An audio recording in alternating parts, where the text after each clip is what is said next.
اس کے خلاف جتنے یا اس کے ساتھ جو جتنے بھی صحافی ہیں جو پروپیگنڈا کرتے ہیں روزانہ، ان کی ہر سٹیٹمنٹ سے میں لا تعلقی کا بھی اظہار کروں گا۔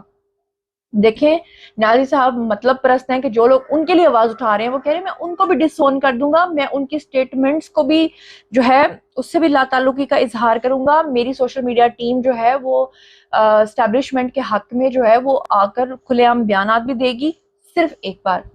صرف ایک بار۔ وہ ہے نا ایک چٹکی سندور کی قیمت تم کیا جانو چندر مکھی، وہ چندر مکھی ایک دفعہ مجھ سے مل لو، صرف ایک بار۔ اچھا، اور ساتھ میں انہوں نے یہ اس بزنس ٹائکون کو پیغام دے کر بھیجا کہ میں نہ صرف ان تمام صحافیوں سے لا تعلقی کا اظہار کروں گا بلکہ ان کو بولوں گا کہ وہ فوج کے حق میں بیانات بھی جاری کرنا شروع کر دیں، یعنی کہ وہ لوگ بھی فوج کے حق میں بیانات والے ولاگز جو ہیں وہ بنانا شروع کر دیں، اور میرے فوج کے خلاف جتنے بھی بیانات ہیں آج تک، جتنے بھی میں نے بیانات آلریڈی دے چکا ہوں، ان سب بیانات کے اوپر بھی میں مذمت جاری کروں گا، اور میری ٹیم بولے گی، یعنی اس بات کو کور کرنے کے لیے میری ٹیم یہ بول دے گی کہ ہم نے تو یہ سب کچھ جو ہے نا اسٹیبلشمنٹ کے خلاف نہیں بولا، بلکہ ہم نے یہ سب کچھ جو ہے مریم نواز اور پی ڈی ایم کے خلاف بولا ہے، اور 9 مئی کا سارا ملبہ جو ہے نون لیگ اور پی ڈی ایم پہ ڈال دیا جائے گا۔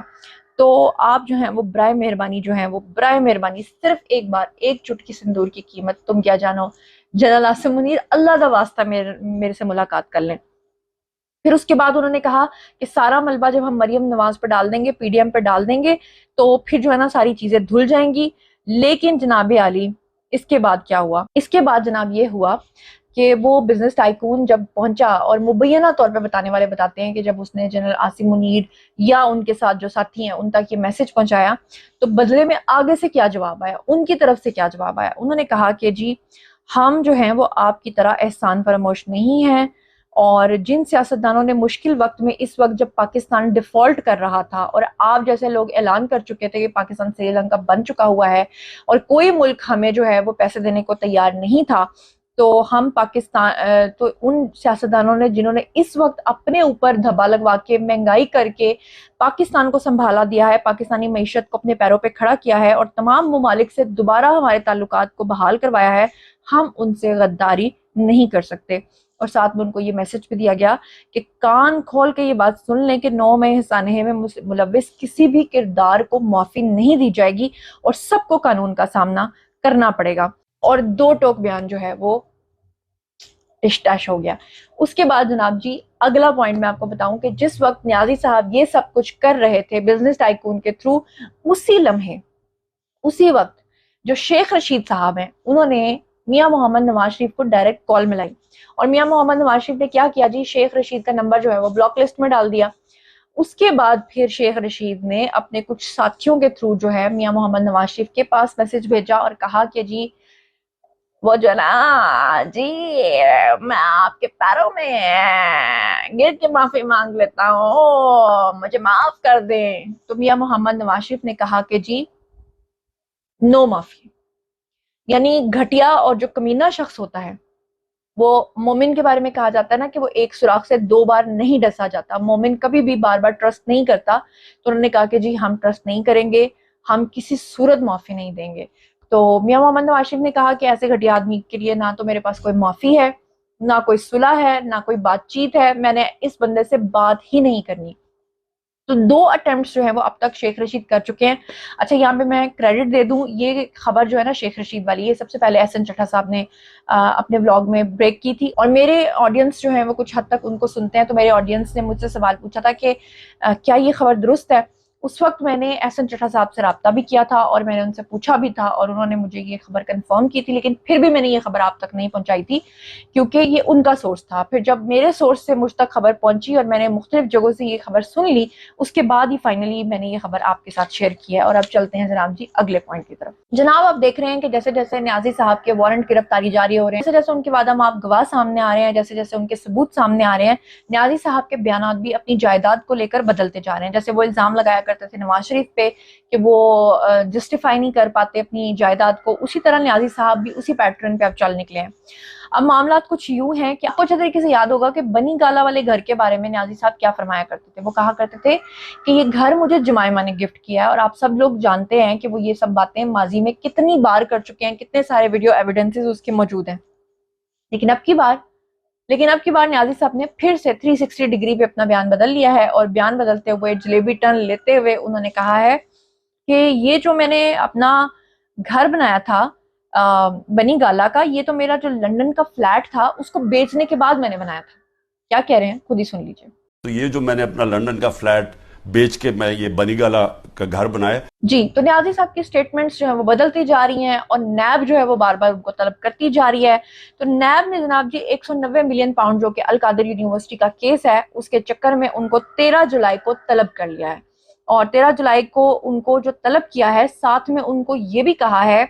کہ برائے مہربانی ہوندی واری خالی ہاتھ نہیں آنا. آپ کو میں نے بتایا تھا کہ پچھلی بار نیب نے جب نیازی کو اور بشرا بی بی کو بلایا تو بشرا بی بی نے یہ بہانہ بنایا تھا کہ میں انگریزی پڑھنا لکھنا نہیں جانتی کیونکہ ایف ایم میں میری شادی ہو گئی تھی، آپ مجھ سے اردو میں بات کریں، میں زبانی کلامی آپ کو جواب دیتی ہوں. کوئی ایویڈنسز نہیں دیے تھے. اور جب ان سے القادر یونیورسٹی کے اوپر سوال کیا گیا تو انہوں نے سمپلی کہا میں تو غریبوں کی مدد کروائی تھی ملک ریاض کو کہہ کر. اور پھر اس کے بعد میں آپ کو بتا دوں کہ اسی کیس کے چکر میں جب نیب نے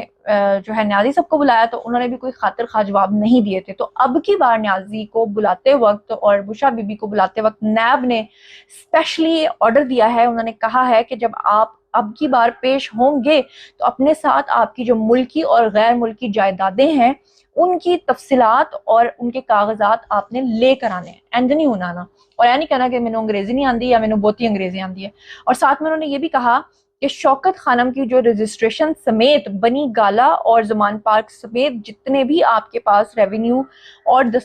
دستاویزات اور کاغذات ہیں وہ سب اپنے ساتھ آپ نے لے کر آنے ہیں. اب سوال یہ پیدا ہوتا ہے کہ کیا نیازی صاحب کی لیگل ٹیم ان کو یہ ساری چیزیں اور پلندہ دے کر بھیجے گی، یا اب کی بار بھی نیازی صاحب جو ہے وہ نیب کو جو ہے وہ انگوٹھا دکھا کے کوئی اور ٹیکنیکل طریقے سے باہر نکلنے کی کوشش کریں گے یا بھاگنے کی کوشش کریں گے. لیکن بہرحال جناب جی شکنجہ جو ہے وہ نیازی صاحب کے خلاف کافی تیز اور سخت ہوتا چلا جا رہا ہے. اور اب چلتے ہیں جی اگلے پوائنٹ کی طرف. اگلے پوائنٹ کی طرف چلتے ہیں جی. اگلا پوائنٹ جناب یہ ہے کہ مراد علی شاہ کا ایک بڑا بیان آیا ہے، لیکن میں آپ کو بتاؤں کہ مراد علی شاہ سے بھی پہلے، ان کے بیان سے بھی پہلے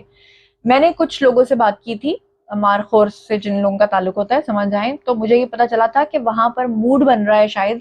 کہ جو نیکسٹ وزیر اعظم ہوں گے وہ بلاول بھٹو ہوں گے، یعنی کہ پیپلز پارٹی کی طرف ٹلٹ جو ہے وہ بڑھ رہا ہے، جس کے اوپر مجھے بڑی تشویش ہوئی اور مجھے بڑی حیرانی ہوئی. اس کی وجہ یہ ہے کہ مشکل وقت میں جو فیصلے کیے ہیں وہ نون لیگ نے کیے ہیں. شہباز شریف نے اور نواز شریف نے مل کر اس وقت جو سفارتی اور جو دوسرے ملکوں کے ساتھ تعلقات ہیں انہوں نے بحال کروائے ہیں.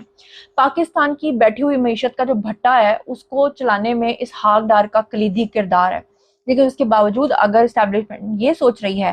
کہ وزیر خارجہ کے طور پہ تو ٹھیک ہے اس وقت بلاول، لیکن اگر وہ یہ سمجھ رہے ہیں کہ بلاول اگلے وزیر اعظم ہوں گے تو میں اس کو کنڈیم کرتی ہوں. میں نہیں سمجھتی کہ اس وقت بلاول جو ہیں وہ اتنے میچور ہیں کہ ان کو ہمارے ملک کے وزیر اعظم کے طور پہ باغ دوڑ سنبھالنی چاہیے.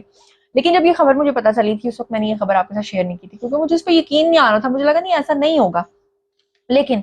آگے میں آپ کو بتا دوں کہ اب مراد علی شاہ نے بھی بیان دے دیا ہے، اور اس میں انہوں نے کہا ہے کہ دبئی میں جو ملاقاتیں ہوئی ہیں میاں محمد نواز شریف کی اور زرداری صاحب کی، اس میں شہباز شریف کو دوبارہ سے وزیر اعظم بنانے پہ اتفاق نہیں ہوا، اور اگلے وزیر اعظم جو ہیں انہوں نے کہا ہے کہ وہ بلاول ہوں گے. تو یہاں پہ میری جو کان ہے وہ کھڑے ہو گئے اور مجھے لگا کہ ادھر ادھر سے میں نے بھی یہ خبریں سن لی ہیں. تو بہرحال میں تو اس پوائنٹ سے بالکل ڈس ایگری کرتی ہوں. آپ اس بارے میں کیا سوچتے ہیں وہ آپ نے کامنٹ سیکشن میں مجھے لازمی بتانا ہے. اور اب چلتے ہیں جی ایک خوشخبری کی طرف. خوشخبری یہ ہے پاکستان ترقی کی طرف ٹیک آف کرنا شروع ہو گیا ہے. پاکستان کا رشیا کے ساتھ تجارت بھی شروع ہو گئی. آپ نے دیکھا کہ بحری جہاز کے تھرو پاکستان میں 2 دفعہ کروڈ آئل بھی آ چکا ہے، لیکن اس کے علاوہ پاکستان نے رشیا کے ساتھ جو ہے وہ تھرو روڈ، تھرو افغانستان کے بارڈر کے جو ہے وہ روڈ کے تھرو جو ہے وہ 16 سے 21 آئٹمز کے اوپر جو ہے وہ تجارت شروع کر دیا. مطلب 21 آئٹمز پاکستان ان کو وہاں پر بھیجے گا اور وہ وہاں سے 16 آئٹمز جو ہیں وہ پاکستان لے کر ٹرکس کے تھرو آئیں گے. 2 دفعہ ٹرکس پاکستان میں آ چکے ہیں. اس کے علاوہ پاکستان کے اندر جو سٹاک ایکسچینج کی صورتحال ہے وہ بڑی ہی زبردست ہے. سٹاک ایکسچینج جو ہے اس میں 400 پوائنٹس کا اضافہ ہو گیا ہے. اور ساتھ ہی خوشخبری کی بات یہ ہے کہ اسٹیٹ بینک کے اندر سعودی عرب نے جو پاکستان کے ساتھ $2 ارب دینے کا وعدہ کیا تھا، وہ وعدہ جو ہے وہ سعودی عرب نے پورا کر دیا ہے، اور $2 ارب جو ہیں یہ اسحاق ڈار نے اپنا ویڈیو بیان جاری کیا جس میں انہوں نے تفصیلات بتاتے ہوئے کہا کہ اسٹیٹ بینک میں آ چکے ہیں، اور یہ وعدہ کیا تھا سعودی عرب نے ڈپازٹ کرانے کا، اور اس کی وجہ سے غیر ملکی زر مبادلہ کے اندر جو ذخائر ہیں اس میں ہمارا اضافہ ہوا ہے، جو کہ ایک بڑی خوش آئند بات ہے. پاکستان جو ہے فچ نے بھی اس کی جو اپگریڈیشن ہے گریڈز کی وہ بھی کر دی ہے. تو ایک بڑا ہی خوش آئند بات ہے کہ پاکستان کے بارے میں بھی شکر الحمدللہ کہ ہمیں اچھی خبریں سننے کو مل رہی ہیں. اسٹیٹ بینک کی طرف سے جو خوشخبریاں آ رہی ہیں, سعودی عرب نے جو پیسے جمع کرائے ہیں اور اسٹاک ایکسچینج کی صورتحال بہتر ہو رہی ہے, پاکستان ترقی کی طرف گامزن ہے, اس کے بارے میں آپ کا کیا خیال ہے؟ وزیر اعظم اگلے جو ہیں وہ بلاول کے بارے میں غور کیا جا رہا ہے, اس کے بارے میں آپ کا کیا خیال ہے؟ اور مجھے بتائیے کہ نیب نے جو اب کی بار نیازی صاحب کو بلایا ہے اور بشرا بی بی کو بلایا اور کہا ہے کہ سارے اگلے پچھلے کاغذات لے کے ان دیواری حاضر ہونا ہے, ایسے نہیں آنا, اس کے بارے میں آپ کا کیا خیال ہے؟ اور chairman P T I Fawad Chaudhry اور اسد عمر کے جو ناقابل ضمانت وارنٹ گرفتاری جاری ہوئے ہیں, اس کے بارے میں آپ کا کیا خیال ہے؟ نیازی صاحب اپنی جائیداد کو لے کر جس طرح سے بنی گالا کو لے کر اپنی سٹیٹمنٹس چینج کر رہے ہیں اور ماضی میں وہ نواز شریف کے اوپر الزام عائد کرتے رہے ہیں, اس کے بارے میں آپ کا کیا خیال ہے؟ اور نیازی صاحب نے جو پیغام بھجوا رہا ہے بزنس ٹائکون کے تھرو